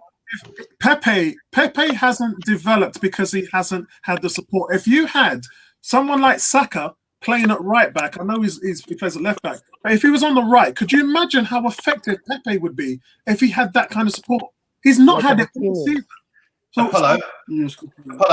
Zane's saying, was you named Apollo after Apollo Creed from Rocky, or is your real name Adrian because you used to work in a pet shop and they used to wear glasses? Bro, my name, I was born in 1968. Apollo 5 manned missions that year in space. First man in space. So that's why my name's Apollo. It's just good job then, because if the Columbia went up first, you could have been called Columbia. That would suck. Okay, guys. So there's 2 guys who haven't told us their front 3. Ryan or Melvin. Who wants to go first? I haven't either. I'd say You told us you were. I think I just said I put 5 in midfield. Yeah, I did that. I put 5 in midfield. I said, yeah, you're right. I'd play Saka. I'd play Saka wide, play Aubameyang in the middle, and they're tough. If you're playing City, probably not, but I'd just about go with Pepe on the right. On a normal game, that's how I would play it. Perhaps got to be a little bit more defensive with City, so you might have to play someone like as a kind of help to the right back, Willock right, play wide on the right up. But if you're actually going for the game, you've got to play Pepe. That's my front 3. Okay. Good. What about yourself, buddy? I think I definitely agree. I'm in between Martinelli and Saka. The only reason why I'm saying Martinelli is because if you guys remember the kickoff when we played them at home before we got wiped out completely, what Martinelli did within the first 30 seconds. If we could do that, then perfect. Do you know what I mean? Because he ran at them literally before he even got a shot on goal, before he got closed down and that. And I want to see more Martinelli personally, but I don't know. It's a toss-up between Martinelli and Saka, but Aubameyang has to play down that middle. And I'm all for giving Pepe another chance on the right, but it's a toss-up between Saka and Martinelli on the left. Just want to come to funny things. Funny thing says, question for all of you. Would you take Arsenal win the Champions League if Spurs won a double? Funny things. I think you should concentrate on winning a single first before you think about winning a double, bro. Yeah. I don't care if Spurs win the Champions League. I want to win whatever we want to win. You have as long as we win. First time win the Champions League for Arsenal. No, Champions League. If we win the Champions League and we win a domestic cup, I'd rather take the trouble to win the Champions League. I don't do shit. No way, man. No way. I had sleepless nights before they played Liverpool last year. So really, sleepless nights. You don't realise the rivalry between Spurs and Arsenal. If you would be happy for Spurs to win the Champions League before us. I'm sorry, we would get so much grief. We could win Player of the Year. We could win the Eurovision Song Contest. Would make no difference. They would be at us for 50 years if they'd done that before us. True. Yeah. But they won the Europa League before us. They won what? They didn't win the Europa League. They won the UEFA Cup. They didn't win the Europa League. They won the UEFA Cup. Okay. Well, the thing is, right, I've only just started watching football again before they cancelled. My therapist. I was horrified when Tottenham was in Champions League final. I can't take it. No, it was bad. I know people like me that couldn't sleep. They could not sleep. You know what recently has been worrying me, though? I've been seeing a lot of football on television, and I've been able to predict all the scores. Only recently, they don't realise they're all recorded, didn't they? Yeah. Well, I was wetting the bed and everything. I think that's that one. If you weren't, can I just say something, kid? If you weren't going through pain watching Spurs get to the final when they were 2 or 3-0 down against the Dutch side, Ajax, and they were out of it, and they suddenly got and won the game in the last second. If you weren't hurt, if it didn't hurt you, where's your blood in your body? It was like the worst thing ever. It was horrible. I actually wanted when that happened, Melvin. I took the route of hoping that they would then get to the final and get beaten, because that would be the ultimate humiliation. You know, it wasn't. Yeah, you know. They didn't get pumped though. They didn't. But the look on their fans' faces, and let's be fair, we thought we were going to beat Barcelona when we were in the final. No Spurs fan thought they were going to beat Liverpool in that final. Not one. Zane, this is my green screen. It's a blue screen. I just need lights. I need lights. Apollo. That's my light. That's my light. I need some lights. Apollo, I reckon more Arsenal fans thought Spurs were going to win than Spurs fans. That's how worried we were. Yeah, we were worried. Yeah, you're right, mate. You're right. Yeah, Melvin, I think Troy is right. You got to give me a break here. What you have to understand is I didn't grow up here, so I don't understand the rivalry as deep as you guys probably do. But one thing I will tell you is I understand where the rivalry is now, and I kind of get it more. But I still have to go to a game, Arsenal versus Spurs, to actually get the feeling of how the rivalry really is. Because I don't think you'll get the rivalry being away from it as much as you would if you're actually there. Bro, let me tell you something, yeah? I'm a Washington Redskins fan. We hate the Cowboys. We burn them every year to the stick. And the same thing with Arsenal and Spurs. If you watched my show on Sunday when they were talking about Harry Kane's a world-class player, and I absolutely ripped him for the whole show. I will never, ever, ever call a Spurs player world-class. I hate them, don't want to know, don't want to see them, don't want to rate them, don't want to do nothing. For me, not doing it. Never, ever, ever will I rate a Spurs player. I don't care how good they was. I grew up around a lot of Chelsea fans, so I hated Chelsea more than I hated Spurs. No, that's where I draw the line. Never, ever, ever will I ever rate a Spurs player. That's the hatred right there. You know what? Let's have a quick question. No buts. No buts. Quick question, right? Who's the best Spurs player you've ever seen? Pat Jennings. He went to Arsenal and became a legend. Boom! Seriously, who's the best Spurs player you've ever seen? I just told you, Pat Jennings. Seriously. I'm being serious. Would you say Bale? Listen, Sonny, you didn't see my show on Sunday. We had the top 3 Arsenal best Arsenal goalkeepers of all time. Yeah, Pat Jennings would have been up there, yeah, of course. Yeah, my vote was Pat Jennings. Pat Jennings doesn't see himself as an Arsenal legend, though. He sees himself as a Tottenham legend. Yeah, what about Dallas? I'll tell you one. I got one for you. Best one I've seen live, Gascoigne. Shall I see the best one I've seen? Shall I see the best Tottenham player I've ever seen? Ozil Ardiles, mate. In Escape to Victory, when he put that ball over, he does that little trick. Because we was all doing it in school after that. Oh, this good stuff here. Jonathan, big shout out to you, Jonathan Porter. Sol Campbell, boom. Okay, guys, boom, now, boom, yeah, one second. Forget about this whole video. Forget about the whole video. Let's get on this Tottenham Arsenal beef, right? Am I wrong as an Arsenal fan to say there was a time where I hated Chelsea more than I hated Arsenal? I mean, not Arsenal. I hated Tottenham. No, well, when I was a kid growing up, because I hated Chelsea more than I hate Tottenham, single-handedly, because I had more Chelsea fans around me. Yeah. No, I disliked Chelsea. I did. There was a time I disliked Chelsea more than Arsenal. Tottenham when Mourinho was the manager. When Mourinho was the manager, I hated them. I hated everything about them. Would you ever play with Tottenham in FIFA? But I know what. Never. Would you ever Never. play? Would you ever play as Tottenham with FIFA? Never. If I had the ability to delete the whole Tottenham team on FIFA, I would do it. Hands down. Hands down. The only team in the world that's worse than Tottenham that I hate is the Dallas Cowboys. Job done. Chelsea for me. The Chelsea Oh, for me. man. Like, growing up around Chelsea supporters, I got my cousins a Chelsea supporter. It's enough. Do you know what I mean? So it's been Tottenham and Chelsea for me growing up. United, there's always been that rivalry, but it's always Tottenham and Chelsea for me. I mean, you have to remember, I'm in my 50s. Chelsea were never a good team. No, it's just because they spent $500 million and won 2 titles under Mourinho and then started, they won the champion. It's history, mate. That's why Arsenal fans say shit club no history. They got no history. I've been shit club with no history and win what they won recently.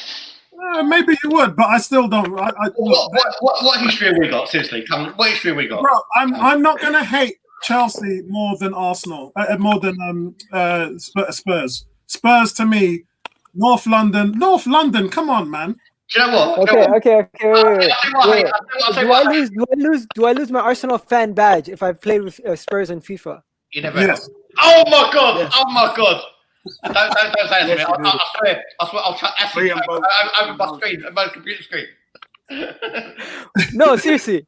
Do I lose my badge? You can't be Spurs in anything. I wouldn't even go to a fancy dress party in Spurs. You know what I actually did with Spurs?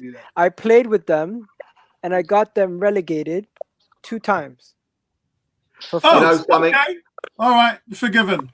So Hey, I actually Keith. played the whole thing, simulated it, got them relegated again to the point where they had no funds to ever purchase any other players. So they sold all their players for pennies. So after I left, I quit the job. I reassigned myself as another manager, and 3 seasons later, they still never got promoted from League 2. Kid, when I was going to the West End when I was growing up, used to go out. I never went to Tottenham Court Road. That's how bad it was. Couldn't do it. Did they actually kill people back in the day if you'd wear Arsenal shirts in like wrong areas or Chelsea shirts? Because I was told if you go to a certain area, this was like folktale stuff that I heard in like 2005. If you wear an Arsenal shirt in a Chelsea area, you're gonna get killed. Don't do that. I'm like, and my cousins are scaring me and shit. Nah, not in 2005. No way. That's what they were telling me. They're like, if you're a kid, you wear Arsenal shirt in Chelsea area, you get beat up. I'm like, That's like you need to ask Arsenal fans TV this since they're more Tottenham supporters on than they have Arsenal fans on. It's true. Who are you talking about? Sorry, I missed that bit. What was that? I said Arsenal fan TV have got a Tottenham supporter on more than they've got an Arsenal fans on. They made a Guys, gaff today, didn't they? Made a big I'll gaff tell you today. this. Did you hear the gaff they made today? No, go Robbie ahead. said that George Graham won the double with Arsenal. Who said that? Robbie. What? He might have meant a double, but he said the double, and he was having a go at George Graham for got no respect for him. Basically, I'm paraphrasing what he said on this bit. That got no respect because he went to Spurs as a manager, but he did actually spoke about George Graham, said he won the double with Arsenal. He might have been a false word. He might have meant something. He might have meant a double. Fair enough. We did win a cup double, but not the double. So it might have been a slip of the tongue. So give him the benefit of the doubt. I don't know. George Graham won their last European trophy. Yes, he did. Yeah. Wenger never won one. Question: would Emery have gone down as a legend if he would have won us the Europa League? Oh, do me a favour, legends. Do me a favour, legends. Everyone's a legend. Randy. You know what? He'd be watching Legend of Zorro tonight. Oh, Okay. Everyone's a legend. If we would have won the Europa League, would Iwobi still be here? If he was the only person who scored the goal in the game, say exclude all the Chelsea goals, all 4 of them, and Iwobi was the only goal scorer, would we have kept him? No, because we were always thinking about the 27 million in losses last season, and he was the only player that was going to generate any kind of money in the market. Who else would we have been able to sell for that outside of obviously we couldn't sell Lacazette, we couldn't sell Aubameyang. There was nobody at worth, and that's where our problem is. Even now we're talking about financial fair play, and we've got 250 surplus cash in the bank. Well, we can't spend it. Let's talk about that. Yeah, I was on Twitter today, reading these Muppets talking about. Of course we can spend it. Of course we spend it. They have no idea how it works. What money have we got coming in to show that we can spend 250 million? It's just like it's baffling. Okay, the way it works is the money that the 200 something that they're talking about, guys, is literally so we don't get in debt. The club cannot spend that money because if you spend that money, you're gonna have a surplus of debt. You physically cannot have a club balance sheet that negative. It's impossible. Miguel, that money, yeah, that money. Sonny, stop nodding your head. Yeah, that money. It's not true. It's not true. Listen to me. I'll explain. And if you guys have been to the Arsenal Supporters Trust meeting, you should already know this. That money is surplus cash. Surplus is what a business floats on. Yeah. It is not transfer money. Yeah, it's running costs. Running costs. It's running costs. The agreement made that Ivan Gazidis made in 2014 when we signed those commercial deals was that the kit money, the stadium rights, and other facilitating deals like Indesit, Rwanda is transfer money. That's the reason why Arsenal Supporters Trust are happy with that, because the team over the last 5 or 6 years has met those demands in a transfer. So when you hear all these people on Arsenal Fan TV talking about, yeah, get rid of the Cronkiers and put some money in, they just don't understand how the club is being run. Look. Arsenal have got £235 million in the bank to spend as they choose, right? However, they can't go and spend it all on transfers. It's because they need to keep a certain amount of money in the bank because they need to facilitate stadium debt. That's right. And obviously, they've got certain undertakings they need to make to their creditors that they're going to have this surplus of money in the bank. It doesn't have to be 235 million. What it does do, because financial fair play has been relaxed, right? Arsenal can take that 235 million pound out if they wanted to, if Stan Kroenke could put it back in with his own money, right? But does Stan Kroenke want to put his own money in? That's the whole question. But it doesn't have to. It's not a set 235 million. It has to always stay there for life. It doesn't. Ryan, What's that? Yeah, what's your thoughts, mate? Ryan, you're on the podcast, bro.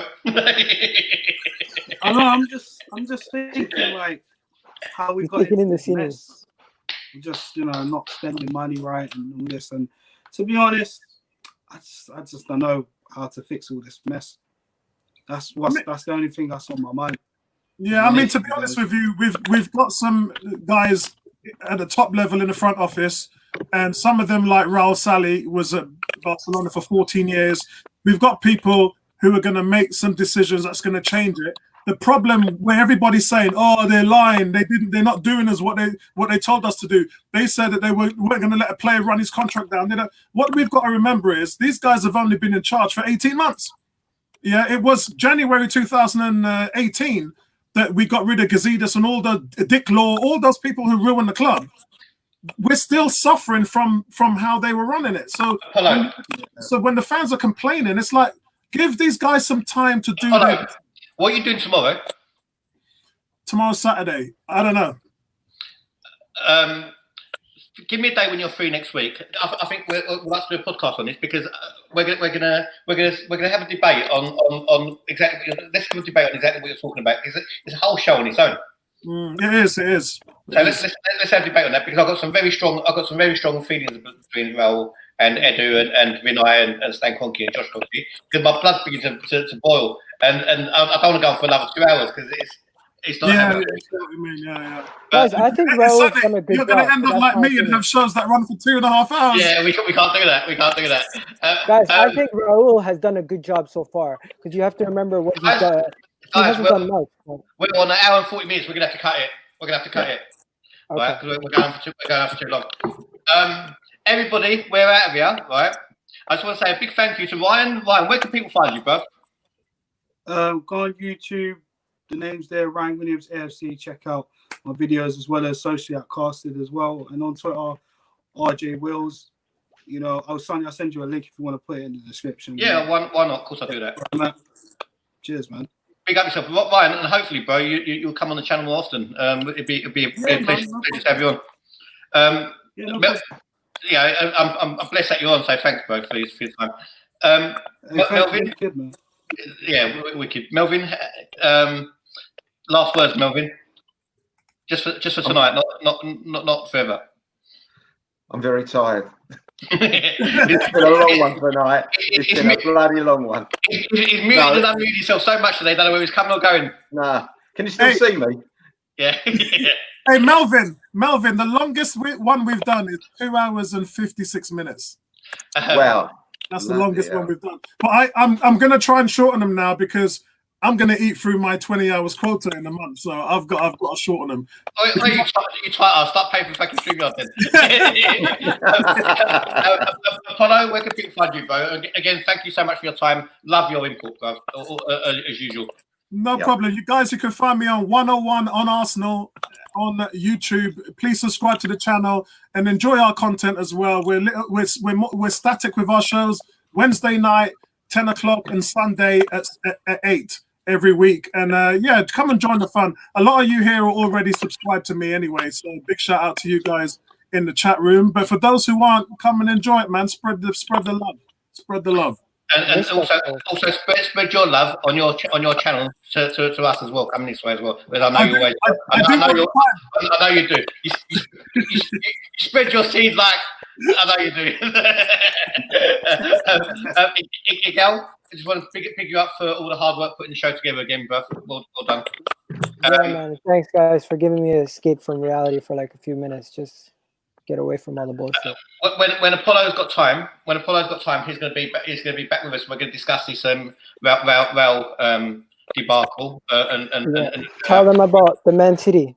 I just want to say, just before we get to Man City, just want to say a big respect to Miguel for soldiering on tonight after the terrible news that he's had, and you know, and our thoughts and prayers go out to all your family and friends and everyone concerned. On Sunday, we've got Man City fan firm. We've got some Man City TV.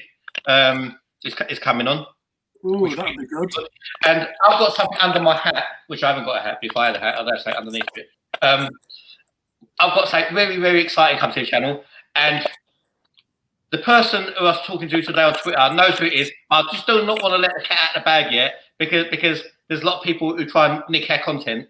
But if I haven't mentioned you, that's the only reason why. And I'm really looking forward to that. Right, there's something very, very special coming to the channel. Everyone on Facebook and everyone who hasn't subscribed, please sort your lives out and please go subscribe. Right. It's Sunny TV Arsenal. It's free. It's not difficult, and I shouldn't be asking you. You should be doing it anyway, right? So please go subscribe because it's the only way we're gonna get this channel numbers up. And also, there's a lot more content than that you guys are missing out on. So Arsenal Inside Out group, Facebook page was the first time we was with you today. Usually we were with Gunner Social. We'll stick with you guys for some way. If you subscribe, you still have us. If you don't subscribe, we'll go back to Gunner Social. So please go subscribe to keep up. Everyone in the comments, big up yourself. Zane, again, bless you, Zane, for your contribution, both monetary and spiritually and lovingly. So, but as for the show, we're out of here, and we're going to see you again on Sunday for the Arsenal Man City preview. Stay TV, we're out of here. Subscribe if you ain't Tottenham. Subscribe if you ain't Tottenham. Subscribe if you ain't Tottenham. Subscribe if you ain't Tottenham. We're gone. Later, people.